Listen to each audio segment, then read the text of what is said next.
उछाला नहीं जाता, मेहनत करने से मुश्किल हो जाती है आसान, क्योंकि हर काम तकदीर पर टाला नहीं जाता। हर काम तकदीर पर टाला नहीं जाता। जी हाँ, नमस्कार साथियों, आप सभी को अपना सलाम गुड चैनल पे बहुत-बहुत स्वागत है साथियों। आप सब कैसे हैं? मैं उम्मीद करता हूँ कि बहुत ही अच्छे होंगे और आज हम इस क्लास के माध्यम से मध्य प्रदेश के कुछ महत्वपूर्ण फैक्ट जानने वाले हैं और ये क्लास मैंने यहाँ पे नया स्टार्ट किया है और यहाँ पे मैं कंप्लीट मध्य प्रदेश का पूरा जो जो चैप्टर है उनको मैं आप लोगों को कंप्लीट करके देने वाला हूँ। तो पहला चैप्टर में हम यहाँ पे देख रहे हैं मध्य प्रदेश का सामान्य परिचय और मैं बहुत ही डिटेल से आप लोगों को याद कराते हुए चलने वाला हूँ यहाँ पे, ठीक है। और आपका कॉन्सेप्ट तो क्लियर होगा ही साथ आपका जो नींव है उसे भी मजबूत करते हुए लेकर चलने वाला हूँ। तो आप सबसे मेरा यही रिक्वेस्ट है कि क्लास को आप शुरू से लास्ट तक ज़रूर देखें और पूरे क्लासेस देखने के लिए आपको प्लेलिस्ट में जाना होगा, जिससे कि आपको पूरे क्लासेस मिल जाएंगे, ठीक है। और साथ ही साथ यदि आप मैथ्स में भी अगर आप देखना चाहते हो तो मैथ्स के भी क्लासेस देख सकते हैं, रीजनिंग क्लासेस देख सकते हैं यहाँ से, ठीक है। तो चलो हम चलते हैं, पहले तो बात करते हैं हम मध्य प्रदेश का जीएस में हम पढ़ क्या रहे हैं, ठीक है। तो मध्य प्रदेश का सामान्य परिचय की ओर मैं लेके चलता हूँ और ये एक ऐसा क्लास होगा सर जो कि सभी एग्जामों के लिए, मध्य प्रदेश के सभी एग्जामों के लिए बहुत ही महत्वपूर्ण होगा, जहाँ से मध्य प्रदेश सामान्य ज्ञान पूछा जाता है, ठीक है। तो सबसे पहले हम यहाँ पे नजर डालते हैं मध्य प्रदेश का सामान्य ज्ञान पे कि मध्य प्रदेश का जो राजकीय पशु क्या है, राजकीय पक्षी क्या है और राजकीय वृक्ष क्या है, और जहाँ से क्वेश्चन बनने की जो संभावना जहाँ से ज़्यादा है उनको हम यहाँ पे ज़्यादा देखेंगे पहले, है ना। तो कुछ महत्वपूर्ण फैक्ट से मैं पहले आप लोगों को रूबरू करा देता हूँ और हम यहाँ पे नेक्स्ट आगे क्या क्या देखने वाले हैं वो भी मैं आप लोगों को दिखा देता हूँ, है ना। तो मैं आप लोगों को इस बार बहुत ही अच्छे से मैं समझाने वाला साथियों। तो आप सबसे मेरा यही रिक्वेस्ट है कि आप शुरू से लास्ट तक ज़रूर देखें क्लास को, और इस क्लास का जो पीडीएफ है वो आपको वीडियो के ही डिस्क्रिप्शन में मिल जाएगा, तो जो कि आपको फ्री में आप वहाँ से डाउनलोड कर सकते हैं, ठीक है। तो वहाँ से आप देख लीजिएगा, ठीक है। अब हम चलते हैं क्लास की ओर, ठीक है। तो सबसे पहले मैं लेकर चलता हूँ आपको इस क्लास की ओर में। सबसे पहले यदि मैं बात करूँ यहाँ पे मध्य प्रदेश का क्या, मध्य प्रदेश का जो राजकीय पक्षी है वो क्या है, तो आपको यहाँ पे नजर आ रहा होगा मध्य प्रदेश का राजकीय पक्षी क्या है, शाह बुलबुल, है ना। ये क्या है, शाह बुलबुल, अर्थात हम इसे कहते हैं दूधराज, है ना। क्या है, शाह बुलबुल, क्या हम कह सकते हैं, बुलबुल, ठीक है, या दूधराज, ठीक है, दूधराज, ठीक है।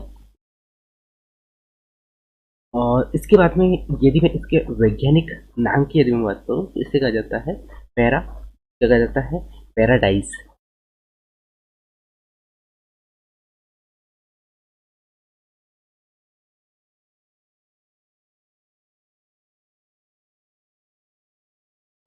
पैराडाइज कहा जाता है, ये भी आपको यहाँ पे याद रखना है, ठीक है। पैराडाइज लाइकेचर, ठीक है। और इसके बाद में नेक्स्ट जो आप यहाँ पे देख पा रहे होंगे, नेक्स्ट है सब यहाँ पे राजकीय पशु। तो राजकीय पशु क्या है, तो राजकीय पशु जो है वो है बारहसिंगा।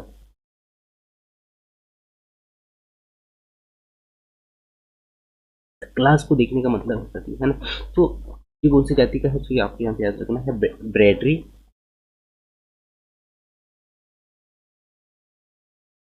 प्रजाति का है, ठीक है, ब्रेडरी प्रजाति का है। उसके बाद में नेक्स्ट अगला आप यहाँ पे देख पा रहे होंगे बरगद, है ना। तो ये है साथी आपका राजकीय वृक्ष। राजकीय वृक्ष क्या है, तो आपको यहाँ पे याद रखना है, राजकीय वृक्ष है बरगद, है ना। राजकीय वृक्ष बरगद है। ये तो सभी को पता है जहाँ तक मुझे लगता है। अब वैज्ञानिक नाम की यदि मैं बात करूँ तो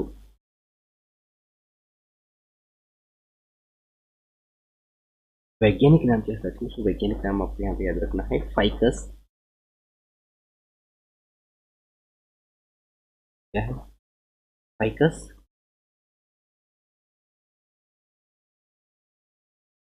फाइकस वेनगेलिसिस। ये आपको यहाँ पे रखना है, ठीक है। इसके बाद में मैं लेके चलता हूँ आपको नेक्स्ट अगला पेज की ओर, और यहाँ पे आप देख पा रहे हो। तो यदि मैं आपसे पूछूं कि राजकीय वृक्ष क्या है, राजकीय जो वृक्ष, सॉरी, राजकीय पुष्प क्या है? राजकीय वृक्ष तो हमने यहाँ पे देख लिया है ना। राजकीय वृक्ष क्या है? तो ये है राजकीय वृक्ष बरगद, ठीक है। इसी के बाद में यदि मैं बात करूँ राष्ट्रीय राजकीय फूल की, तो है ना, राजकीय फूल क्या आता है? ये फूल आ जाता है राजकीय फूल में, आपको देखने को मिलेगा लिली, है ना। क्या है?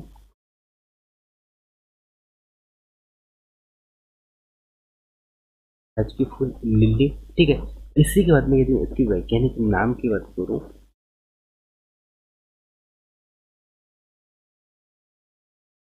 वैज्ञानिक नाम आपको यहाँ पे याद रखना है। वैज्ञानिक नाम क्या है इसका? तो लिली का वैज्ञानिक नाम है लिलियम कैंडिडम।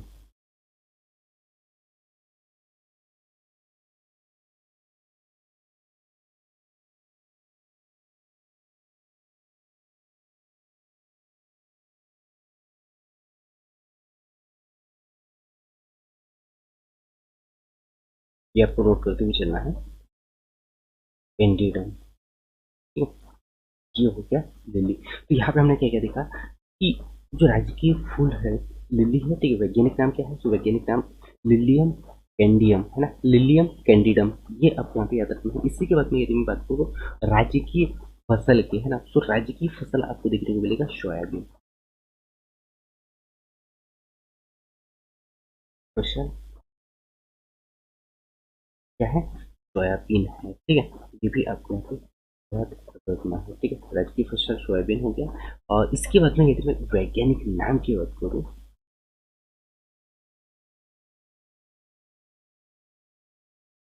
वैज्ञानिक नाम आपको देखने को मिलेगा साथियों। वैज्ञानिक नाम है इसका गाइसी मैक्स।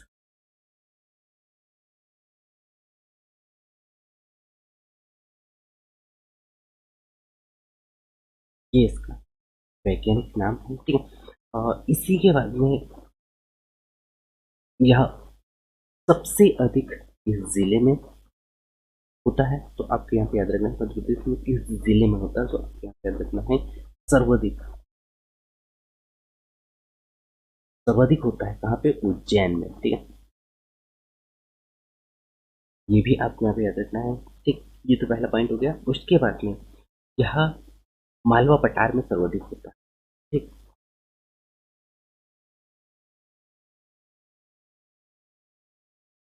अगर पठार की बात आती है तो मालवा पठार में सबसे सर्वाधिक मात्रा में होता है, ठीक है।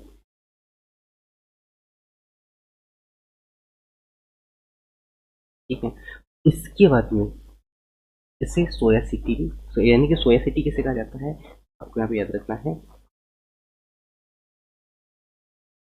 सोया सिटी। ये क्वेश्चन आपसे पूछा जा सकता है ना। तो सोया सिटी किसे कहा जाता है? तो सोया सिटी आपको यहाँ पे याद रखना है, सोया सिटी कहा जाता है देवास को, ठीक है।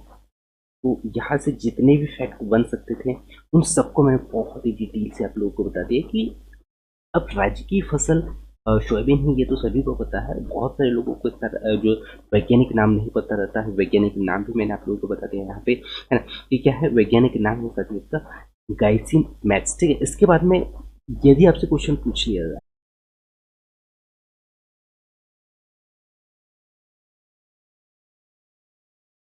ब्यूटी, तो ब्यूटी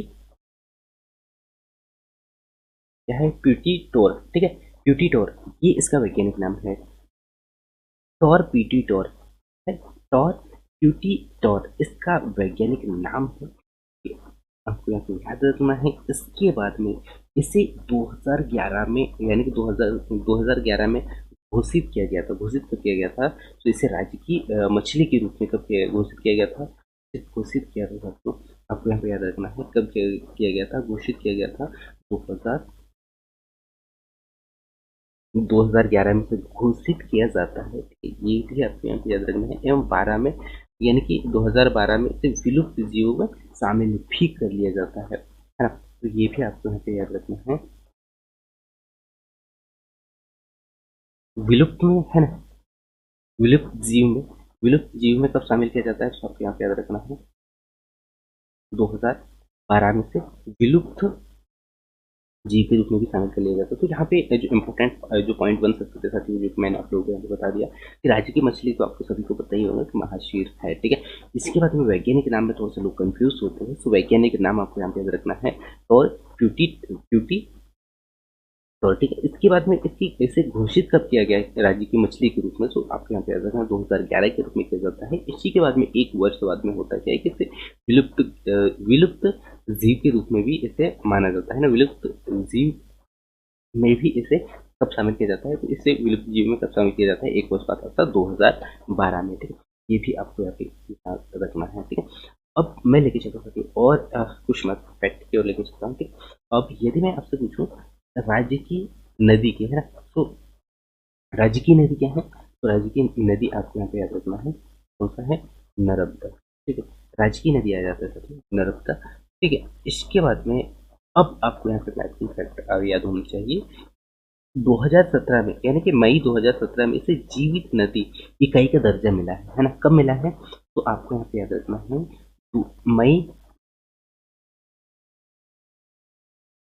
मई 2017 में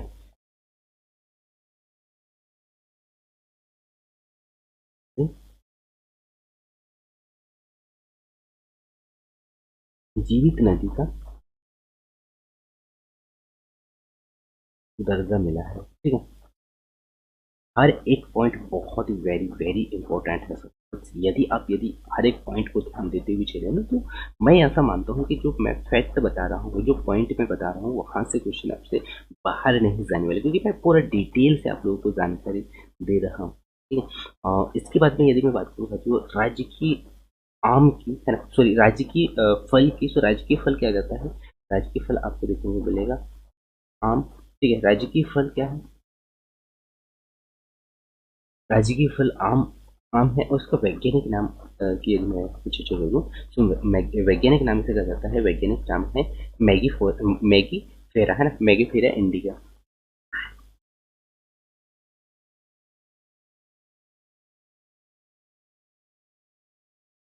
क्या है, मैगी फेरा, मैगी फेरा इंडिका, ठीक है। ये भी आपको यहाँ पे याद रखना है, वैज्ञानिक नाम हो गया। और इसके बाद में नेक्स्ट अगला आप यहाँ पे देख पा रहे होंगे साथियों, राष्ट्रीय खेल क्या है ना। तो राष्ट्रीय सॉरी राज्य की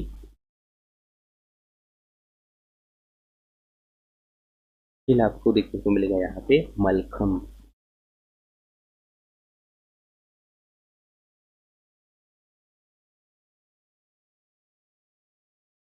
राजकीय खेल पे हो गया, मलखम हो गया, ठीक है। और मलखम अकादमी कहाँ पे है, अब वेरी वेरी इंपॉर्टेंट क्वेश्चन आया, मलखम अकादमी कहाँ पे है, तो ये अकादमी है, यहाँ पे याद रखना है आपको अकादमी कहाँ, उज्जैन में है, ठीक है। हाँ उज्जैन में है, ठीक है। इसी के बाद में नेक्स्ट प्रणेता कौन है, तो प्रणेता आपको यहाँ पे याद रखना है, प्रणेता कौन है, इस खेल का प्रणेता, तो प्रणेता आपको यहाँ पे याद रखना है, प्रणेता के साथ में बाल मुकुंद जी,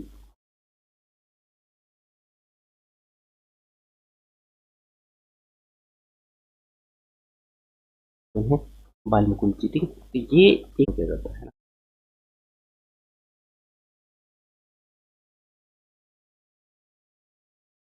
मालवा क्षेत्र में किया जाता है, ये आपको यहाँ पे याद रखना है, ठीक है। और इसके बाद में नेक्स्ट अगला जो आपको यहाँ पे याद रखना चाहिए, वो है नेक्स्ट अगला पॉइंट आपको यहाँ पे याद रखना चाहिए, पुरस्कार जो है, पुरस्कार मिला है प्रभाष जोशी को, है ना। पुरस्कार किसे मिला है, तो पुरस्कार मिला है, यहाँ पे पुरस्कार भी आप लिख लीजिएगा, ठीक है। पुरस्कार मिला है प्रभाष जोशी को,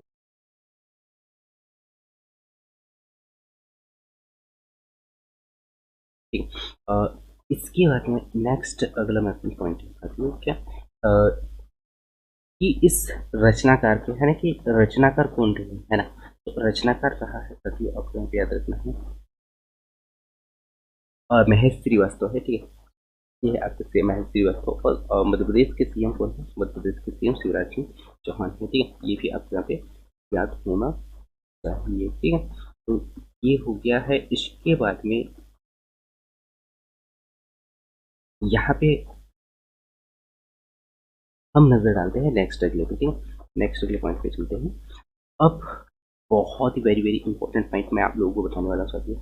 अब यदि मैं बात करूँ यहाँ पे मध्य प्रदेश के पड़ोसी राज्यों को, क्योंकि मैं यहाँ पे आज की क्लास में फर्स्ट क्लास है, इसलिए मैं थोड़ा सा जो है यहाँ पे डिटेल से आप लोगों को जानकारी दे रहा हूँ, और हो सकता है कि आज का क्लास आप लोगों के लिए बोरिंग हो, लेकिन जो फैक्ट मैं बता रहा हूँ, जो पॉइंट मैं आप लोगों को बता रहा हूँ, बहुत ही इंपॉर्टेंट है, क्योंकि आपको समझने के लिए बहुत ही आपको समझना बहुत ज़रूरी है। यदि मैं बात करूँ मध्य प्रदेश के कुछ पड़ोसी राज्यों पे पहले हम नज़र डाल लेते हैं कि मध्य प्रदेश के पड़ोसी राज्य कौन-कौन से हैं। उसके बाद में हम यहाँ पे देखेंगे मध्य प्रदेश के ज़िले। सबसे पहले हम पहले मध्य प्रदेश के ज़िले ही देख लेते हैं, ठीक है। तो मध्य प्रदेश के ज़िले आप यहाँ पे देख पा रहे होंगे, है ना? पूरे ज़िले यहाँ पे दिए गए हैं, जैसे कि आप यहाँ पे देख पा रहे होंगे। हम यहाँ पे स्टार्ट करते हैं नीमच से, ठीक है। तो जैसे कि आप यहाँ देख पा रहे होंगे, नीमच हो गया, मंदसौर हो गया, रतलाम, उज्जैन, झाबुआ, धार, अलीराजपुर, बड़वानी, खरगोन, इंदौर, उसके बाद में बुरहानपुर, खंडवा, हरदा, बैतूल आप देख पा रहे होंगे, छिंदवाड़ा, होशंगाबाद, रायसेन, उसके बाद में भोपाल, सीहोर और देवास, शाजापुर, उसके बाद में राजगढ़। ये आपको नाम याद नहीं करना है, इनका लोकेशन जो है आपको माइंड में फिट करना है कि कौन सा डिस्ट्रिक्ट किस क्षेत्र में आ रहा है। जैसे सिवनी है, बालाघाट, मालवा, उसके बाद में डिंडोरी आप देख पा रहे होंगे, अनूपपुर, शहडोल, उमरिया, जबलपुर, नरसिंहपुर, दमोह, कटनी, सीधी, सिंगरौली, रीवा, सतना, पन्ना, छतरपुर, टीकमगढ़, सागर, विदिशा और अशोक नगर। इसी के साथ साथ में गुना आप देख पा रहे होंगे इस क्षेत्र में है, और उसके बाद में श्योपुर हो गया, और शिवपुरी हो गया, दतिया, ग्वालियर, मुरैना, भिंड। ये जो डिस्ट्रिक्ट है ये किस क्षेत्र में है, ये भी आपको यहाँ पे याद रखना है, ठीक है। तो ये कुछ महत्वपूर्ण फैक्ट थे जो कि आपको याद होना चाहिए, और ये मैप आपको बनाना होगा ताकि जब जब आप बार बार बनाने का प्रयास करोगे तभी आप इन पॉइंटों को याद रख पाऊंगे, ठीक है।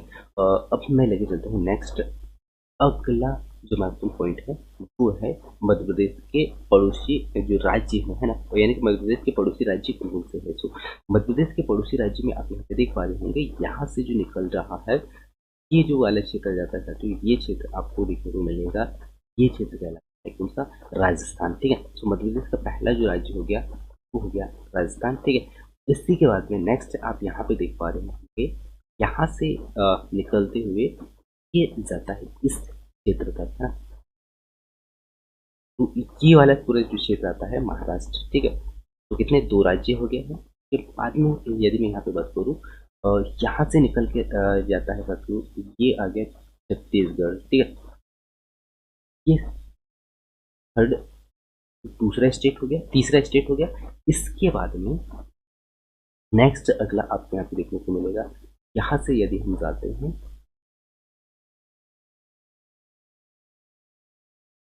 तो ये वाला पार्ट कितना हो गया, ये हो गया आपका फोर्थ, कौन सा, उत्तर प्रदेश, ठीक है। उत्तर प्रदेश के बाद में एक यहाँ पे बचता है साथियों, ये हो गया आपका गुजरात, अर्थात चार, है ना।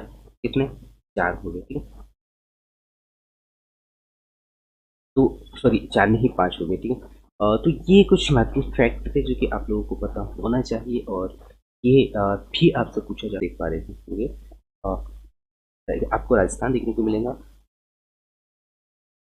उत्तर प्रदेश देखने को मिलेगा, ठीक है। उसके बाद में छत्तीसगढ़ देखने को मिलेगा, ठीक। और उसके बाद में महाराष्ट्र देखने को मिलेगा, ठीक है। और पांचवा गुजरात, ठीक है। तो ये कुछ महत्वपूर्ण स्टेट है जो कि आपको यहाँ पे पता होना चाहिए, और डिस्ट्रिक्ट तो हमने यहाँ पे देख लिया है ना। अब अगला पॉइंट की ओर लेकर चलता हूँ कि मध्य प्रदेश में संभाग कितने हैं और किस क्षेत्र में कौन सा संभाग आता है, ठीक है। तो यहाँ पे आप यदि आप देखते हो सबसे ऊपर में, तो यहाँ पे आपको देखने को मिलेगा इस वाले जो क्षेत्र में ये आता है साथियों, ये आपका जाता है चंबल, है ना, चंबल संभाग, ठीक है। चंबल संभाग आ गया, ठीक है। और इसी के बाद में आपको यहाँ पे देखने को मिलेगा ये वाला जो पोर्शन होता है, ये आपको यहाँ पे देखने को मिलता है, ये है ग्वालियर संभाग के अंतर्गत आने वाला है, ठीक है। ग्वालियर संभाग हो गया। इसके बाद में यदि हम थोड़ा सा और नीचे जाते हैं तो यहाँ पे आपको देखने को मिलेगा क्या, यहाँ पे आपको देखने को मिलेगा भोपाल संभाग, ठीक है। अब इन एक एक संभाग में, हर एक संभाग में कितने जिले आते हैं वो भी मैं आप लोगों को यहाँ पे बताने वाला हूँ, ये आपको देखने को मिलेगा। और ये हो गया आपका उज्जैन, ठीक है, उज्जैन संभाग। उसके बाद में आप यहाँ पे जाते हो नीचे और थोड़ा सा नीचे जाते हो तो यहाँ पे आपको देखने को मिलेगा इंदौर संभाग। उसके बाद में नर्मदापुरम, ठीक है। इसी के बाद में यदि आप थोड़ा सा और बढ़ते हो तो यहाँ पे आपको देखने को मिलेगा जबलपुर, ठीक है, क्या जबलपुर हो गया, शहडोल, ठीक है। उसके बाद में आपको यहाँ पे देखने को मिलेगा रेवा, और लास्ट बचता है सागर, ठीक है। तो इस प्रकार यहाँ पे आपको कितने संभाग देखने को मिले सकते हो, तो आप यहाँ पे देख पा रहे होंगे, ये हो गया 1 2 3 4 5 6 7 8 9। अब एक बचा कौन सा, वो हम देखते हैं, ठीक है ना। एक कौन सा बच गया, आप नजर डालिए, ये है, ठीक है। इस प्रकार यहाँ पे टोटल कितने 10 संभाग हैं, और एक एक का जो लोकेशन है वो आपको आपके माइंड में होना चाहिए, ठीक है। तो वो आप देख लीजिएगा। उसके बाद में हम एक एक पॉइंट पे चलेंगे। पहले मैं आप लोगों को मध्य प्रदेश का कुछ डिटेल जो है वो उससे रूबरू करा देता हूँ। सो मध्य प्रदेश का सामान्य परिचय में सबसे पहले आपको पता होना चाहिए सर, क्योंकि मध्य प्रदेश का जो गठन है वो कब किया गया था, है ना। सो मध्य प्रदेश का गठन जो है 1 नवंबर, है ना, 1 नवंबर सन 1956 में किया गया था। 1 नवंबर सन 1956 में किया जाता है, और इसका राज्य का फिर पुनः गठन भी किया जाता है। पुनः गठन जो किया जाता है, पुनः गठन 1953 की अनुशंसा पर 1 नवंबर सन 1956 को पुनः गठन किया जाता है, ठीक है। ये भी आपको यहाँ पे याद रखें। और मध्य प्रदेश का पुनः गठन कब किया जाता है, 1 नवंबर 2000, 1 नवंबर 2000 को इसका पुनः गठन होता है, जो कि छत्तीसगढ़ से, है ना, जो कि छत्तीसगढ़ से पृथक होने के पश्चात, ठीक है। छत्तीसगढ़ से जब अलग किया जाता है, छत्तीसगढ़ जब इससे अलग होता है मध्य प्रदेश से, उसके पश्चात 1 नवंबर 2000 को पुनः फिर से क्या किया जाता है, पुनः गठन किया जाता है, ठीक है। और इसके बाद में नेक्स्ट यदि आपसे क्वेश्चन पूछे कि उच्च न्यायालय क्या है, तो आपको यहाँ पे याद रखना है कि उच्च न्यायालय जो है वो है कहाँ, जबलपुर में, ठीक है। जबलपुर में, जो कि 1 नवंबर सन 1956 में, यानी कि 56 से पहले जो मुख्य न्यायालय कहाँ पे था, तो ये भी आपको यहाँ पे याद रखना है कि 1 नवंबर सन 1956 को ये बनता है, जबलपुर बनता है। और उससे पहले, है ना, मध्य प्रदेश, यानी कि 1956 से पहले कहाँ पे था, तो यानी कि 1956 से पहले था, वो था आपका नागपुर में, ठीक है। तो ये भी पॉइंट आपके एग्जाम के वेरी वेरी इंपॉर्टेंट पॉइंट है। बहुत सारे लोगों को ये तो पता है कि मध्य प्रदेश उच्च न्यायालय कहाँ है, तो जबलपुर में है, बना कब 1 नवंबर 1956 में, लेकिन उससे पहले कहाँ पे था, तो उससे पहले आपको यहाँ पे याद रखना है नागपुर में था, ठीक है। इसी के बाद में राजधानी की यदि मैं बात करूँ, तो राजधानी, है ना, राजधानी की यदि मैं यहाँ पे चर्चा करूँ तो राजधानी कहाँ पे है, भोपाल में है, ठीक है। राजधानी भोपाल में है, जो कि तत्कालिक समय में, यानी कि जब भोपाल राजधानी बन रहा था तो उस समय में क्या है, सीहोर जिले का तहसील के रूप में था, है ना। सीहोर जिले का, किस जिले का, सीहोर जिले का तहसील के रूप में था, क्योंकि मध्य प्रदेश की एक यानी मध्य प्रदेश का राजधानी था, तो इसके बारे में आपको जानकारी होना चाहिए कि मध्य प्रदेश किससे अलग होकर बना है, तो सीहोर से अलग होकर बना है। और सीहोर का क्या है, तहसील के रूप में था, और आज मध्य प्रदेश की राजधानी के रूप में जाना जाता है, ठीक है। ये आपको यहाँ पे पता होना चाहिए। अब मध्य प्रदेश के कुछ महत्वपूर्ण फैक्ट मैं आप लोगों को बताना चाहूँगा। चाहिए मध्य प्रदेश के कुछ अन्य नाम भी है जो कि आपको पता होना चाहिए। तो इसे कहा जाता है टाइगर स्टेट हो गया, और सोया स्टेट भी इसे कहा जाता है। उसके बाद में हृदय प्रदेश कहा जाता है मध्य प्रदेश, यानी कि मध्य भारत भी इसे कहा जाता है। उसके बाद में लघु भारत हो गया, नदियों का मायका भी इसे कहा जाता है, और सेंट्रल प्रोविंस बरार भी इसे कहा जाता है। तो कुछ महत्वपूर्ण फैक्ट है जो कि इनके नाम है, क्या है, टाइगर स्टेट हो गया, सोया स्टेट हो गया, हृदय प्रदेश हो गया, और मध्य भारत और लघु भारत और नदियों का मायका और सेंट्रल सेंट्रल प्रोसेसिंग बरार। ठीक है, तो ये कुछ फैक्ट थे जो कि आप लोगों को पता होना चाहिए। ठीक है, क्योंकि ये इनसे भी क्वेश्चन बन सकता है और बहुत बार एग्जामों में देखने को हमें मिलता है। ठीक है, अब मध्य प्रदेश का जो क्षेत्रफल है उस पर हम नजर डालते हैं। तो मध्य प्रदेश का जो क्षेत्रफल है वो कितना है, तो मध्य प्रदेश का क्षेत्रफल आप यहाँ पे देख पा रहे होंगे सचिव। मध्य प्रदेश का क्षेत्रफल कितना है, तो आप यहाँ पे देख पा रहे होंगे 3.08 इंटू सॉरी क्या है 3.08252 है ना। अर्थात यहाँ पे हम कह सकते हैं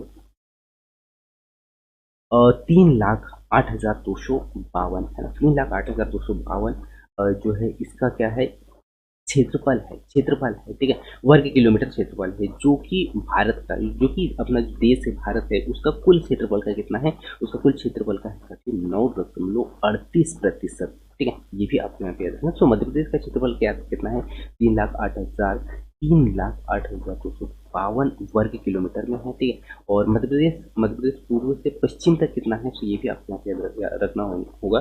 पूर्व से पश्चिम तक आपको देखने को मिलेगा, मध्य प्रदेश पूर्व से पश्चिम तक देखने को मिलेगा 870 किलोमीटर, और उत्तर से दक्षिण तक देखने को मिलेगा आपको कितना 605 किलोमीटर के 605 किलोमीटर में फैला हुआ है। ठीक है, और देश में क्षेत्रफल की दृष्टि से, क्षेत्रफल की यानी कि क्षेत्रफल में राजस्थान के बाद में कौन सा दूसरा स्थान है। अर्थात यहाँ पे पता होना चाहिए मध्य प्रदेश कौन से स्थान पर है जनसंख्या की क्षेत्रफल की दृष्टि से, तो वो है सेकंड नंबर पे। पहला नंबर पे कौन सा है, पहला नंबर पे है राजस्थान। ठीक है, ये भी आपको यहाँ पे पता होना चाहिए। ठीक है, इसी के बाद में मैं लेकर चलता हूँ नेक्स्ट अगले पॉइंट की ओर। अब यहाँ पे हम नजर डालते हैं जनसंख्या पे। ठीक है, सो 2011 की जनगणना के अनुसार, 2011 की जनगणना के अनुसार देश कौन सा स्थान है और जनसंख्या की दृष्टि से देश में, वो है सभी छठवां स्थान। कौन सा छठवां स्थान है, ये भी आपको यहाँ पे याद रखना होगा। ठीक है, कौन सा छठवां स्थान है और जनसंख्या कितना है, जो जनसंख्या आप यहाँ पे देख पा रहे होंगे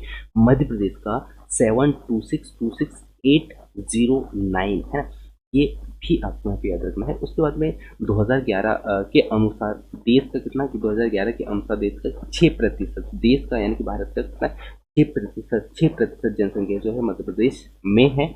और एक बहुत ही महत्वपूर्ण फैक्टर है, इसको आपको यहाँ पे याद रखना चाहिए क्या, कि मध्य प्रदेश जो यानी कि 2011 के अनुसार मध्य प्रदेश देश का कौन सा छठवां स्थान है।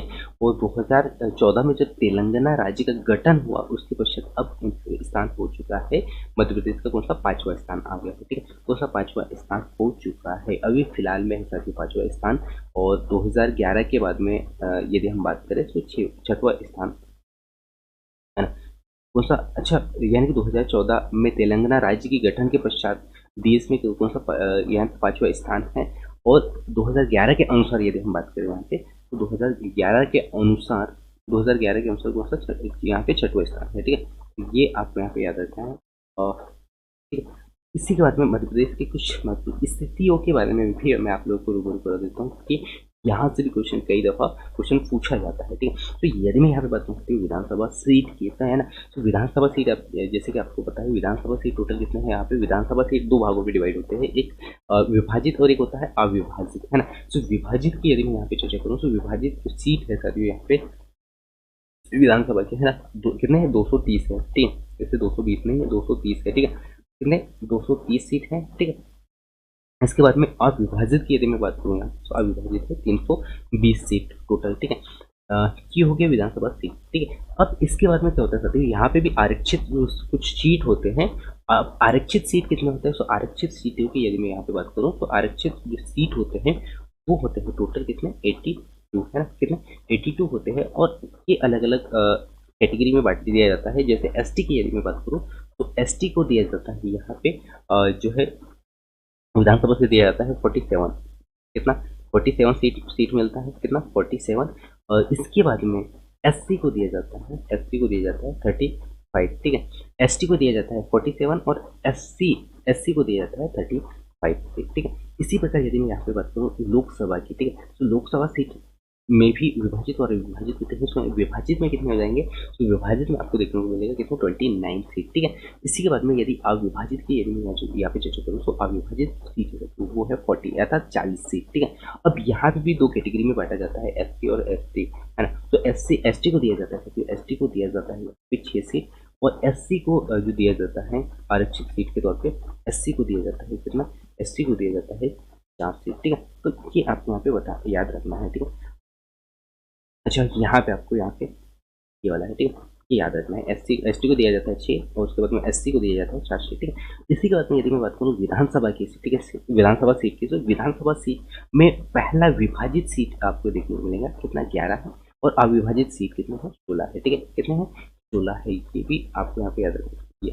यानी कि अविभाजित सीट कितने हैं 16 है, और विभाजित कितने हैं 11 है, और यहाँ पे कोई आरक्षण नहीं दिया जाता है, आरक्षित नहीं दिया जाता, ठीक है। ये भी आपको यहाँ पे फैक्ट याद रखना होगा, ठीक है। इसी के बाद में आपको यहाँ पे नेक्स्ट अगला पॉइंट आपको बहुत ही वेरी वेरी इंपॉर्टेंट है, क्योंकि आपको यहाँ पे याद रखना चाहिए ये जो सीटें हैं ये सभी सीटें 2026 तक यथावत रहने वाले हैं। यहाँ पे सीटों में कोई परिवर्तन नहीं कर सकते हैं, ठीक है। ये भी आपको यहाँ पे याद रखना होगा। और 2018 यानी कि 2018 से 23 तक कौन सी यानी कि कौन सी विधानसभा संचालित हो रही है, तो वो हो रही है 15वीं विधानसभा संचालित हो रही है, जो कि वेरी वेरी इंपॉर्टेंट पॉइंट है, जो कि आपके एग्जाम के लिए बहुत ही ज़्यादा महत्वपूर्ण है, ठीक है। अब यदि मैं यहाँ पे बात करूँ कि विधानसभा की गद्दी पर, है ना, विधानसभा की गद्दी पर राज्य की राजधानी में, यानी कि विधानसभा की जो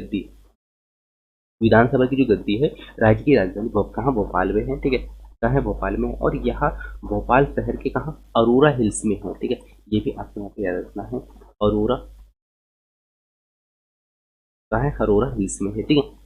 और यदि मैं यहाँ पे बात करूँ तो विधानसभा के पहले मुख्यमंत्री कौन थे, ये भी क्वेश्चन आपसे पूछा जा सकता है। सो विधानसभा के यानी कि 15वीं विधानसभा के पहले जो मुख्यमंत्री आपको देखने को मिलेगा वो है कमलनाथ था, ठीक है। और दूसरा मुख्यमंत्री की यदि मैं बात करूँ यहाँ पे तो शिवराज सिंह चौहान, यहाँ पे शिवराज सिंह चौहान पहला नहीं है साथी। 15वीं विधानसभा यदि पूछे तो 15वीं विधानसभा का है पहला मुख्यमंत्री कमलनाथ, ठीक है। ये भी आपको याद रखना है, ठीक है। इसी के बाद में नेक्स्ट अगला पॉइंट को लेकर चलता हूँ मैं यहाँ पे आप लोगों को।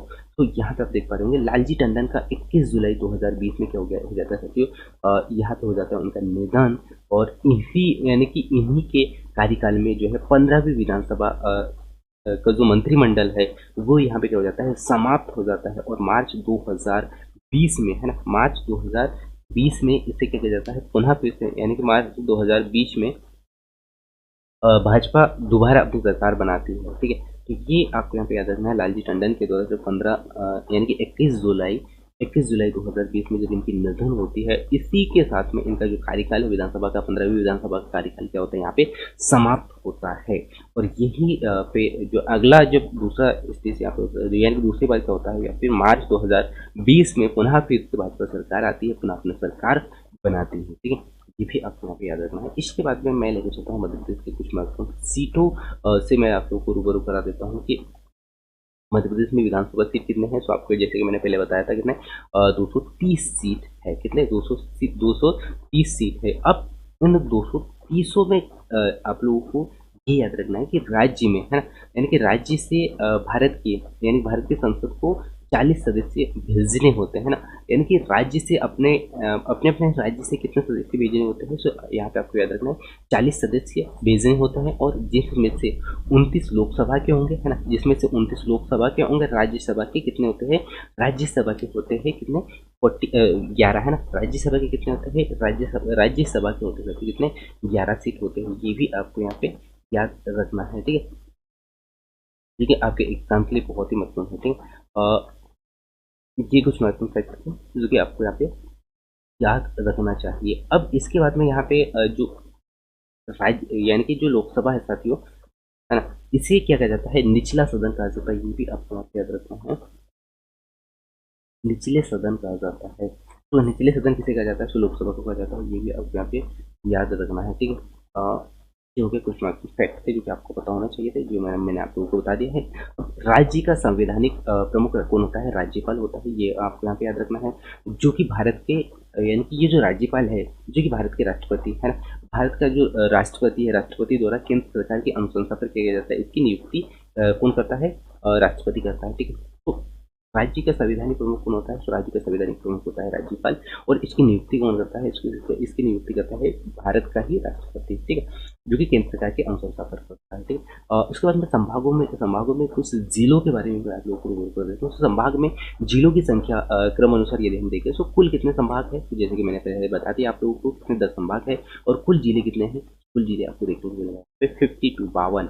और अभी संभावित जो जिले हैं साथियों वो है 53, और जो 53वां जिला है नागदा बनने वाला है। उसके बाद में 54वां जिला आपको देखने को मिलेगा बागली, है ना। तो ये भी आपको यहाँ पे याद रखना है। ठीक है, अब उसके बाद में मध्य प्रदेश का कुछ महत्वपूर्ण जो जानकारी है आपको होना चाहिए उससे भी मैं आप लोगों को बता देता हूँ साथियों। सो 1947 से 1956 के बीच में मध्य प्रदेश के कितने, यानी कि मध्य प्रदेश के स्थानों पर यदि हम देखें तो 4 राज्य में इसे विभाजित किया गया था। 4 राज्य के रूप में इसे जाना जाता था। पहला सीपी बरार, उसके बाद में मध्य बरार और विंध्य बरार और भोपाल स्टेट। ठीक है, तो ये 4 जो स्टेटों के रूप में से जाना जाता था। उसके बाद में हुआ क्या कि 1 नवंबर सन 1956 में मध्य प्रदेश की स्थापना हुई, और उस समय कितने यानी कि यहाँ पे 43 जिले बने, और 43 जिले बनने के पश्चात कुछ समय बीता। उसके बाद में सन 1972 जब जैसे ही आता है उस दौर में यहाँ पे 2 जिले और ऐड हो जाते हैं, 2 जिले नहीं बनते हैं। उन जिलों का नाम आपको यहाँ पे याद रखना है, कौन सा? नागदा,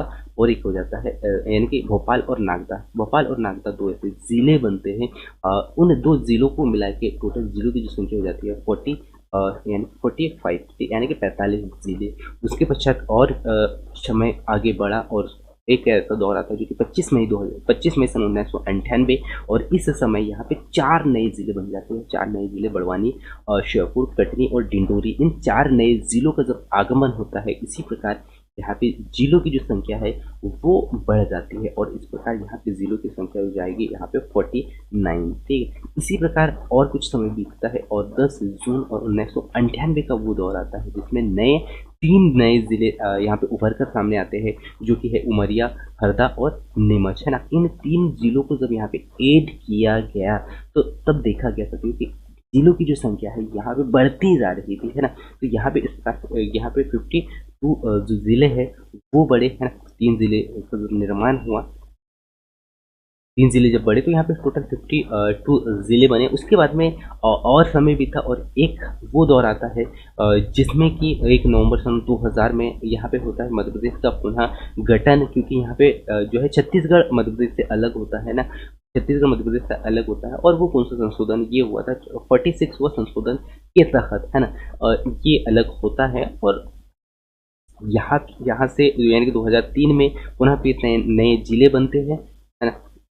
2003 में पुनः नए जिले बनते हैं। जब ये छत्तीसगढ़ अलग हुआ, यहाँ पे कुछ जो जिले चले गए हैं, कुछ जिले जो है मध्य प्रदेश से कैसे हो जाते हैं, चले जाते हैं, और छत्तीसगढ़ यानी कि छत्तीसगढ़ अलग हो जाता है। ठीक है, और उसके पश्चात क्या होता है? 2003 में एक नया दौर आता है, और इसमें भी आपको यहाँ पे जो है 3 जिले देखने को मिलते हैं। एक अशोकनगर, है ना। सो अशोकनगर, बुरहानपुर और अनूपपुर, ये जो है 3 जिले पुनः फिर से उभर कर सामने आते हैं। और उसके बाद पश्चात 1 अप्रैल 2012, 1 अप्रैल 2012 को पुनः फिर से जो है यहाँ पे 1 अप्रैल 2012 से 9 तहसील यानी कि मध्य प्रदेश में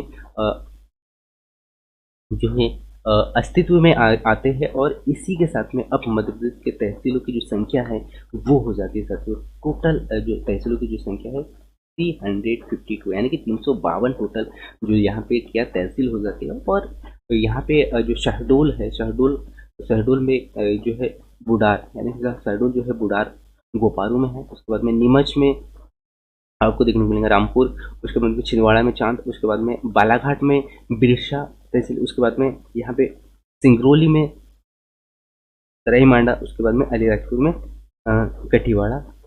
कटिवाड़ा और चोंडवा। ठीक है, ये कुछ महत्वपूर्ण फैक्ट थे। और होता क्या है कि 2013 जब आता है, अगस्त 2013 में शाजापुर जिले से अलग होकर क्या बनता है यहाँ पे आगर, यानी कि अगला बनता है आगर मालवा, है ना। आगर मालवा जिला बनाया गया, और जो कि 51वां जिला के रूप में जाना जाता है। ठीक है, ये भी आपको यहाँ पे याद रखना है। ठीक है, अब मैं लेके चलता हूँ साथियों मध्य प्रदेश के कुछ महत्वपूर्ण संभाग जो मैंने आप लोगों को बताया था। उन संभागों में क्रम जो आपको यहाँ पे पता होना चाहिए, क्रम के रूप में हम यहाँ पे देख लेते हैं कि कौन से क्रम में कौन से संभाग में कौन सा जिला आता है। ठीक है, सो यदि मैं यहाँ पे बात करूँ संभाग जिले की, ठीक है, तो संभाग जिले में आपको देखने को मिलता है साथियों, पहला जबलपुर। जबलपुर संभाग में कौन सा, जबलपुर हो गया, कटनी हो गया, नरसिंहपुर हो गया, छिंदवाड़ा हो गया, और उसके बाद में सिवनी हो गया, मंडला हो गया, बालाघाट हो गया और डिंडोरी। ठीक है, तो इनका जो ट्रिक है याद करने का ट्रिक, वो भी मैं आप लोगों को यहाँ पे बता दूंगा, है ना, कि उनको याद कैसे करना है। ठीक है, अब इसके बाद में पहले हम यहाँ पे देख लेते हैं इंदौर संभाग में, है ना। तो इंदौर संभाग की यदि मैं बात करूँ,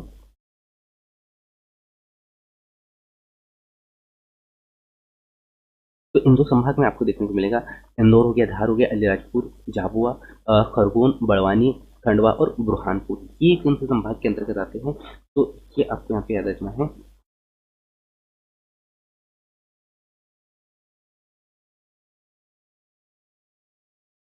इंदौर संभाग के अंतर्गत आते हैं। ठीक है, अब यदि मैं यहाँ पे बात करूँ साथियों उज्जैन की, ठीक है, तो उज्जैन संभाग के अंतर्गत आपको यहाँ पे 7 जो डिस्ट्रिक्ट है, 7 डिस्ट्रिक्ट देखने को मिलता है। एक उज्जैन स्वयं हो गया, उसके बाद में देवास हो गया, ठीक है, देवास हो गया, उसके बाद में रतलाम और शाजापुर, आगरमालवा, मंदसौर, नीमच। ठीक है, इसी के बाद में यदि मैं बात करूँ यहाँ पे सागर संभाग की, ठीक है, तो सागर सागर संभाग के अंतर्गत स्वयं सागर हो गया, दमोह, पन्ना, छतरपुर, टीकमगढ़ और नेवाड़ी। ठीक है, तो यदि मैं यहाँ पे बात करूँ सागर संभाग की, तो सागर संभाग में आपको कैसे याद रखना है,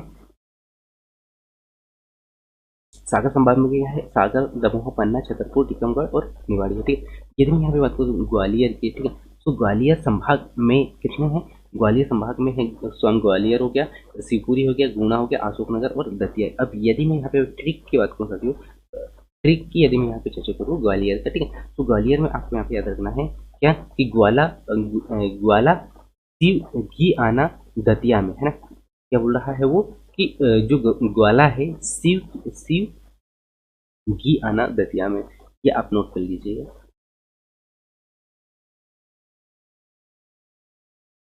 ग्वाल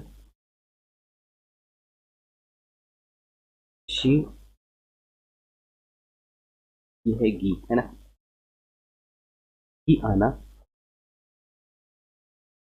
यहाँ पे कर लीजिएगा दतिया में। ठीक है, सो ग्वाला, ये से क्या हो जाता है, ये हो गया ग्वालियर, शिव शिव से हो जाता है शिवपुरी, गु यानी कि घी लाना, घी यानी कि आप समझ सकते हो गुना से, और आना, है ना, आना से क्या हो जाता है अशोकनगर, दतिया से दतिया हो गया। इस प्रकार भी आप यहाँ से याद कर सकते हैं कि ग्वाला जो है ग्वाला शिव, जो है ना, क्या बोला है उसने, ग्वाला शिव घी आना, है ना, शिव घी आना दतिया में। ठीक है, ये इस प्रकार आप याद कर सकते हैं। यदि मैं यहाँ पे बात करूँ संभाग, भोपाल संभाग की, है ना, तो भोपाल संभाग में आपको देखने को मिलता है भोपाल हो गया, सीहोर हो गया, रायसेन, राजगढ़ और विदिशा, कुछ महत्वपूर्ण डिस्ट्रिक्ट है यहाँ पे। ठीक है, अब रीवा संभाग के अंतर्गत आपको देखने को मिलेगा रीवा हो गया, सिंगरौली, सीधी और सतना। ठीक है, तो ये कुछ महत्वपूर्ण संभाग है। उसके बाद में यदि मैं भोपाल की बात करूँ, तो इसे अभी जाना जाता है नर्मदापुरम के नाम से, और भोपाल के अंतर्गत सॉरी होशंगाबाद जो है, होशंगाबाद और नर्मदापुरम संभाग के अंतर्गत उसे जाना जाता है। होशंगाबाद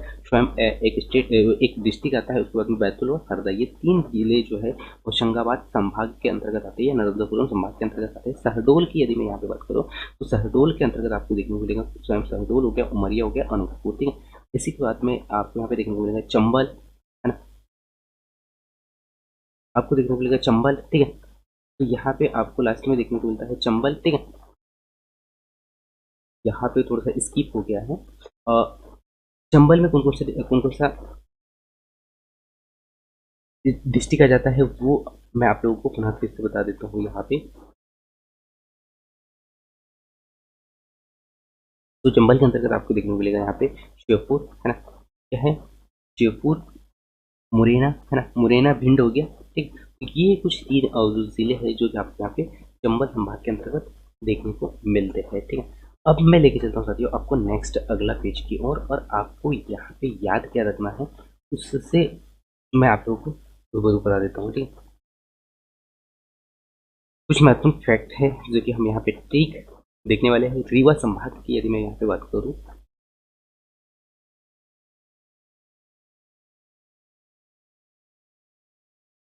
सबसे पहले हम देखेंगे यहाँ पे रीवा संभाग, है ना, तो रीवा संभाग का ट्रिक आपको क्या याद रखना है, यहाँ पे रीवा की रस्सी सीधी है।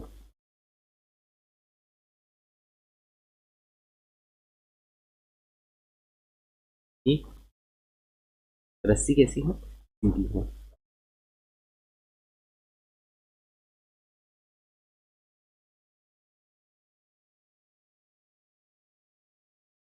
रीवा की रस्सी सीधी है। सो रीवा से क्या बना, स्वयं रीवा बना। ठीक है, उसके बाद में हाँ, ये आप यहाँ पे याद रख सकते हैं, रीवा, या फिर यहाँ से भी ले सकते हो। रीवा, रा से रीवा हो गया। ठीक है, सा से क्या हो जाता है, सा से हो जाता है सतना। उसके बाद में ये वाला सी से हो जाता है सिंगरौली।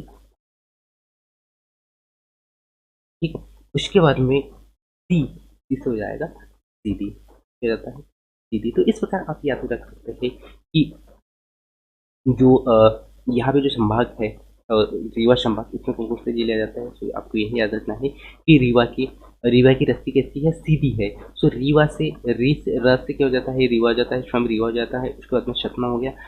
रा, रा को छोड़ दीजिए, सा से क्या हो, सतना हो जाता है। और सी है ना, सी से क्या हो गया, सिंगरौली हो गया। और सीधी से स्वयं सीधी हो गया। तो इस प्रकार आप याद रख सकते हैं। इसके बाद में नेक्स्ट अगला जो आपको यहाँ पे याद रखना चाहिए, वो भी मैं आप लोगों को यहाँ पे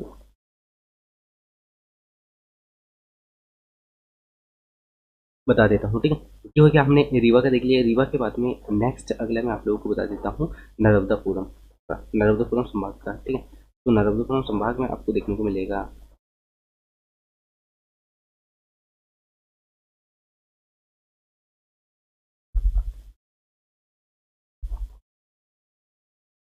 नर्मदापुरम संभाग का ट्रिक क्या है। तो नर्मदापुरम संभाग का ट्रिक आपको यहाँ पे याद रखना चाहिए। नर्मदापुरम में हरी बोतल है ना, क्या है,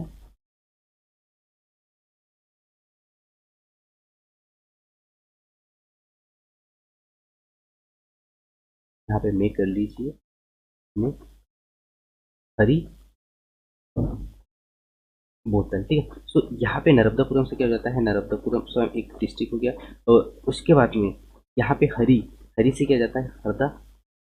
ठीक है, बोतल से आप समझ जाइएगा बैतूल। ठीक है, तो इस प्रकार आप जो है नर्मदापुरम को बहुत ही आसानी से याद कर सकते हैं। ठीक है, और इसी के बाद में यदि मैं बात करूँ यहाँ पे उज्जैन की,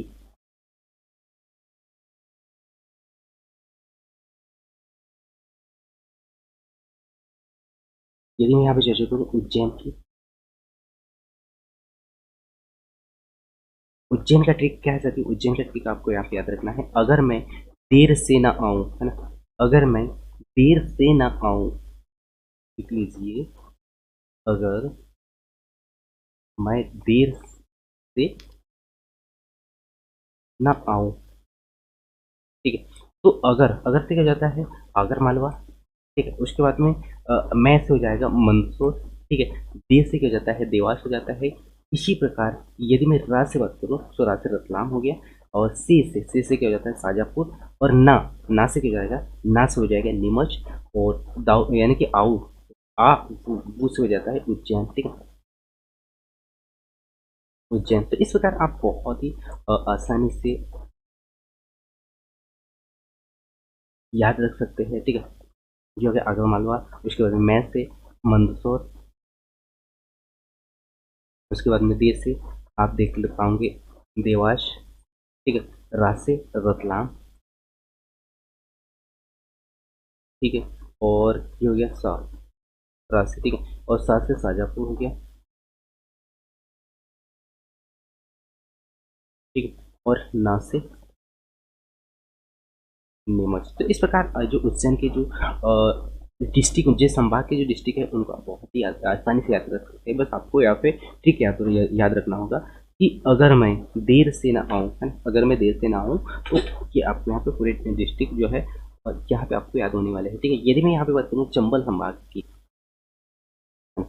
चंबल संभाग पे भी हम नजर डाल लेते हैं। सो चंबल संभाग का टिक क्या होने वाला है, चंबल का मोर और भिंड की स्योर। बहुत ही आसान से सर, चंबल का मोर और भिंडी श्योर है।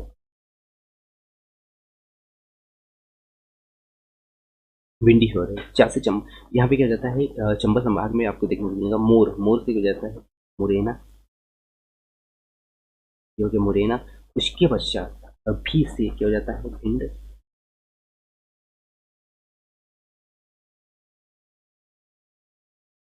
भी से क्या हो गया भिंड हो गया, श्यो से श्योपुर। तो इस प्रकार आप याद रख सकते हैं, ठीक है। इसी के बाद में नेक्स्ट अगला संभाग जो है ग्वालियर से भी मैं आपको रूबरू करा देता हूँ। तो ग्वालियर की यदि मैं बात करूँ, ग्वालियर संभाग है ना, ग्वालियर संभाग का ट्रिक क्या था कि अशोक ने 100 गुना दांत गवाए। कितने दांत गवाए भाई अशोक ने?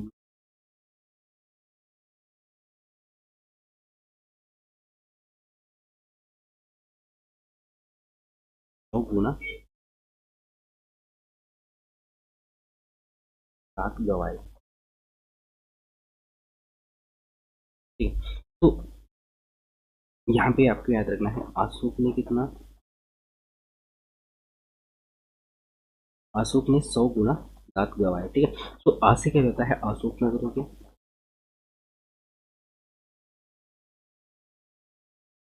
ठीक है।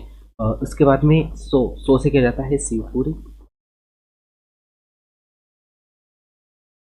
इससे पहले जो बताया था मैंने शिवपुर है साथ में, ठीक है। शिवपुरी हो गया। इसके बाद में गु से क्या हो जाता है गुना। उसके बाद में दा से दतिया। उसके बाद में ग्वाय, गवाई से हो जाता है ग्वालियर, ठीक है। तो इस प्रकार जो ट्रिक के माध्यम से संभागों को आप बहुत ही आसानी से याद कर सकते हैं। नेक्स्ट अगला जो ट्रिक होना चाहिए वो एक और एक संभाग है जो कि मैं आप लोगों को बता देता हूँ, इंदौर संभाग, क्योंकि इंदौर भी बहुत बड़ा है, ठीक है। तो इंदौर संभाग से भी आपको क्वेश्चन और पूछे जा सकते हैं। इंदौर संभाग से भी मैं कुछ फैक्ट बता देता हूँ।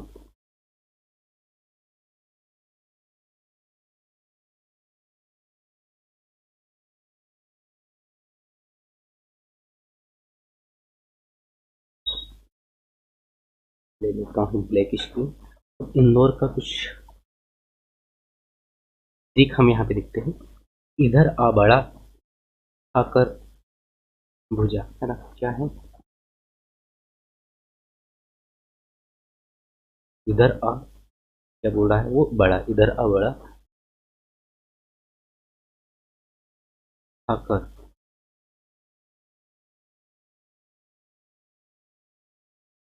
भुजा, ठीक है। तो इधर से क्या करता है इंदौर, और उसके बाद में इधर इधर से क्या होता है धार, आ से हो जाता है अलीराजपुर। उसके बाद में बड़ा, बड़ा से क्या हो जाता है बड़वानी,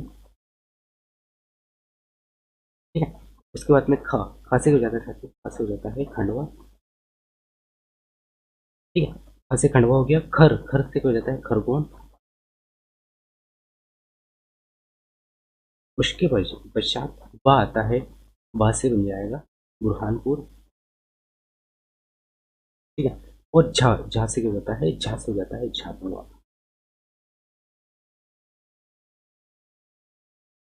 तो ये कुछ महत्वपूर्ण फैक्ट थे जो कि मैंने आप लोगों को बता दिया है, ट्रिक के माध्यम से आप याद रख सकते हैं।